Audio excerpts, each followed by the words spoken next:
Hi friends, welcome to my YouTube channel. ಸ್ನೇಹಿತರೆ, ಇವತ್ತಿನ ದಿವಸ ನಿಮಗೆ ನಿಮ್ಮ ಲ್ಯಾಪ್ಟಾಪ್ನಲ್ಲಿ ಯಾವ ಥರ ಒರಿಜಿನಲ್ ರೇಷನ್ ಕಾರ್ಡ್ ಡೌನ್ಲೋಡ್ ಮಾಡುವ ಅಂತ ತಿಳಿಸ್ಕೊಡ್ತಾ ಇದ್ದೀನಿ. ಮೊದಲಿಗೆ ಆಹಾರ ಅಂತ ಟೈಪ್ ಮಾಡಿ, ಇಲ್ಲಿ ಈ ಸೇವೆಗಳು ಅಂತ ಇದೆ, ಇದ್ರ ಮೇಲೆ ಕ್ಲಿಕ್ ಮಾಡ್ಕೊಳ್ಳಿ. ಈ ಸ್ಥಿತಿ ಅಂತ ಇದೆ, ಇದ್ರ ಮೇಲೆ ಕ್ಲಿಕ್ ಮಾಡಿ. ಹೊಸ ಹಾಲಿ ಪಡಿತರ ಚೀಟಿಯ ಸ್ಥಿತಿ ಅಂತ ಇದೆ, ಇದರ ಮೇಲೆ ಕ್ಲಿಕ್ ಮಾಡಿ. ಇಲ್ಲಿ ತೋರಿಸುತ್ತೆ ಸ್ನೇಹಿತರೆ, ನಿಮ್ಮ ಡಿಸ್ಟ್ರಿಕ್ಟ್ ಯಾವುದರಲ್ಲಿ ಬರುತ್ತೆ ಅದು ಸೆಲೆಕ್ಟ್ ಮಾಡ್ಕೊಳ್ಳಿ. ಇಲ್ಲಿ ಪಡಿತರ ಚೀಟಿ ವಿವರ ಅಂತ ಇದೆ, ಇದರ ಮೇಲೆ ಕ್ಲಿಕ್ ಮಾಡ್ಕೊಳ್ಳಿ. ಇಲ್ಲಿ ವಿತ್ OTP ಅಂತ ಕೊಡಿ. ಇಲ್ಲಿ ನಿಮ್ಮ ರೇಷನ್ ಕಾರ್ಡಿನ ನಂಬರನ್ನು ಹಾಕಿ. ಇಲ್ಲಿ ಗೋ ಅಂತ ಕೊಡಿ. ನೆಕ್ಸ್ಟ್ ನಿಮ್ಮ ಆಧಾರ್ ಕಾರ್ಡ್ಗೆ ಯಾವ ಮೊಬೈಲ್ ನಂಬರ್ ಲಿಂಕ್ ಇದೆ ಆ ಮೊಬೈಲ್ಗೆ OTP ಬರುತ್ತೆ. ನೆಕ್ಸ್ಟ್ OTPಯನ್ನು ಹಾಕಿ.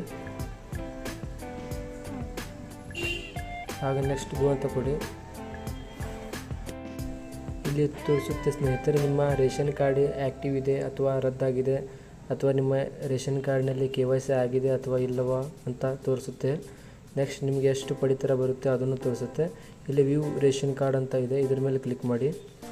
ಇದ್ರ ಮೇಲೆ ಕ್ಲಿಕ್ ಮಾಡಿದ ತಕ್ಷಣ ಈ ಥರ ಒಂದು ನಿಮಗೆ ರೇಷನ್ ಕಾರ್ಡ್ ಓಪನ್ ಆಗುತ್ತೆ ಸ್ನೇಹಿತರೆ. ಇಲ್ಲಿ ನಿಮ್ಮ ರೇಷನ್ ಕಾರ್ಡ್ ಕ್ಲಿಯರಾಗಿ ಕಾಣೋದಿಲ್ಲ ಸ್ನೇಹಿತರೆ, ಅದಕ್ಕೆ ಒಂದು ಆಪ್ಷನ್ಸ್ ಇದೆ. ನಿಮ್ಮ ಕೀಬೋರ್ಡ್ನಲ್ಲಿ F12 ಕ್ಲಿಕ್ ಮಾಡ್ಕೊಳ್ಳಿ. ಕ್ಲಿಕ್ ಮಾಡಿ ಇಲ್ಲೇ ಕಂಟ್ರೋಲ್ F ಅಂತ ಕೊಡಿ. ಇಲ್ಲೇ ಸ್ಪೇಸ್ಮೆನ್ ಕಾಪಿ ಅಂತ ಟೈಪ್ ಮಾಡಿ. ಇದರಲ್ಲಿ ಮೇಲೆ ಲೆಫ್ಟ್ ಕ್ಲಿಕ್ ಮಾಡಿ ಡಿಲೀಟ್ ಎಲಿಮೆಂಟ್ ಅಂತ ಕೊಡಿ.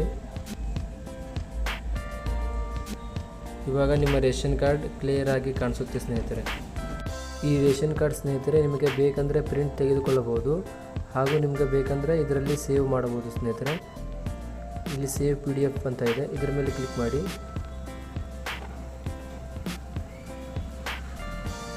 ಇಲ್ಲಿ A4 ಅಂತ ಇದೆ, A4 ಮೇಲೆ ಕ್ಲಿಕ್ ಮಾಡ್ಕೊಳ್ಳಿ. ಇಲ್ಲಿ ಸೇವ್ ಅಂತ ಕೊಡಿ. ನಿಮಗೆ ಯಾವ ಫೋಲ್ಡರ್ನಲ್ಲಿ ಬೇಕೋ ಆ ಫೋಲ್ಡರ್ನಲ್ಲಿ ಸೇವ್ ಮಾಡ್ಕೊಳ್ಳಿ.